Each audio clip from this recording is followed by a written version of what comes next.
हडपसरमधील एका सोसायटीतल्या फ्लॅटमध्ये जवळपास 300हून अधिक मांजरींचं पालन केलं जात असल्याचं निदर्शनास आलेलं आहे आणि यानंतर पुणे महानगरपालिकेच्या आरोग्य विभागाकडून कारवाई देखील करण्यात आलेली आहे आणि या संदर्भात या फ्लॅटच्या ज्या मालकीण आहेत अर्थात रिंकू भारद्वाज यांना नोटीस देखील बजावण्यात आलेली आहे। नेमकी काय कारवाई करण्यात आलेली आहे या संदर्भात बोलण्यासाठी आता आपल्या सोबत पुणे महानगरपालिकेच्या मुख्य पशुवैद्यकीय अधिकारी डॉक्टर सारिका भोसले आहेत।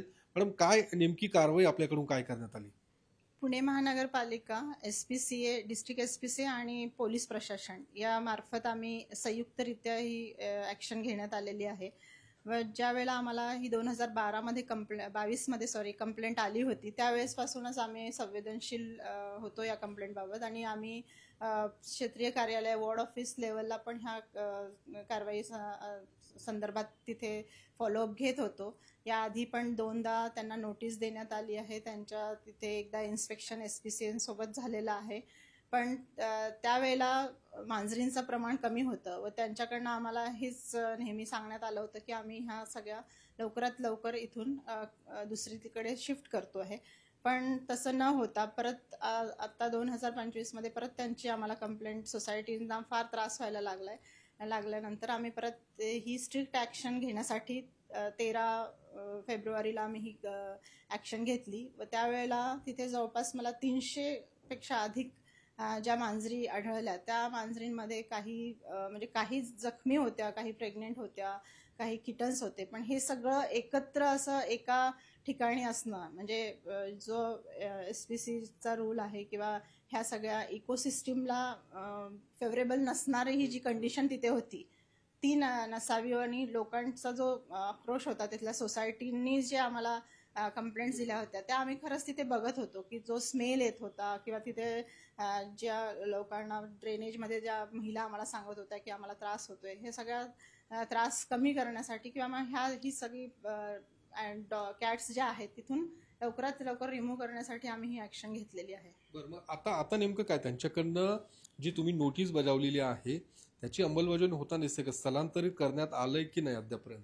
नाही, आता आम्ही नोटीस दिल्यानंतर मला जेव्हा कॅट ओनर स्वतः बोललेले आहेत की मला अजून 2 ते 3 दिवसाची मुदत द्यावी, मग आम्ही एसपीसीएसशी आमचं बोलणं चालू आहे। पोलीस डिपार्टमेंटला पण आम्ही सांगितलेलं आहे की आम्हाला त्यांची मदत द्यात आणि एसपीसीएचा पण हा रोल जास्ती असतो, त्यामुळे त्या ठिकाणी ॲक्शन घेताना लोकल बॉडी म्हणून म्हणजे पुणे महानगरपालिकेने त्या कॅट्सला कुठे शिफ्ट करायचं ह्या गोष्टींसाठी आम्हाला एवढ्या प्रमाणात जर कुठे ठेवायच्या असेल तर ते आम्हाला व्यवस्थितरित्या त्याची सोय करणं गरजेचं आहे। आता स्वतःहून त्या कॅट ओनर म्हणतात की मी खराडी या ठिकाणी ह्या सगळ्या सेफली घेऊन जाते, त्यांना काही हर्ट न करता मुदतवाढ आम्ही दिली आहे त्यांना, पण 2 दिवसानंतर आम्हाला स्ट्रिक्टली, कारण आम्हाला सातत्याने तिथल्या नागरिकांचा पण फॉलोअप आहे। आणखी 2 दिवसांची मुदतवाढ दिली, 2 दिवसानंतर जर तिथनं स्थलांतरित केल्या गेल्या नेमकी काय कारवाई केली? मग आम्हाला सीज करावे लागतील आणि सगळा आम्हाला बंदोबस्त लागेल सोबत।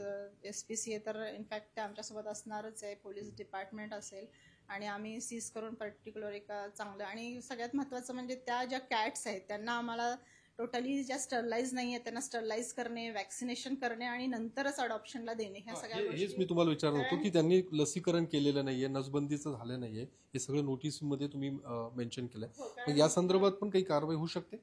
नाही, ॲक्च्युली कसं असतं, जेव्हा तुम्ही 1 पाळताय किंवा 10 जरी पाळताय किंवा मोठ्या प्रमाणात जेव्हा एखाद्या ठिकाणी ठेवणं हे चुकीचंच आहे, कारण ओव्हर क्राउडिंग होत आहे, तुमच्या सगळ्या नॉर्म्स तुम्ही पाळत नाही, मेडिकल रिपोर्ट्स त्यांचे ठेवत नाही, कारण जेव्हा तुम्ही एवढ्या कॅट्स तुमच्याकडे आहेत तर त्यांना व्यवस्थितरित्या हे त्यांनी काही केलेलं नाही किंवा मोठ्या त्यांना जागा अवेलेबल करून देणे, हे सगळ्या गोष्टी असतात।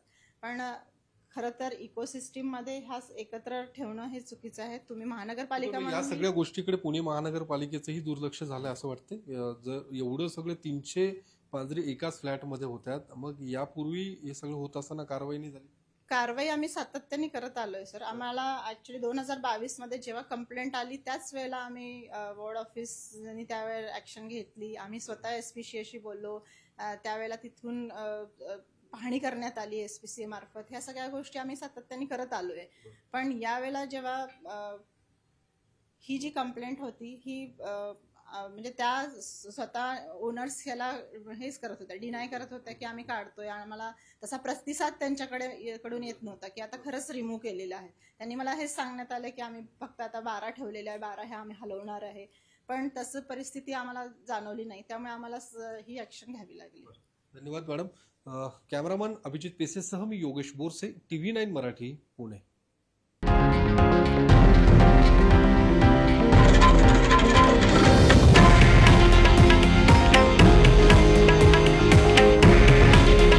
हे आहे देशातील नंबर 1 न्यूज नेटवर्क आणि आपण पाहत आहात TV9 मराठी. काळजी तुमची, हित महाराष्ट्राचं.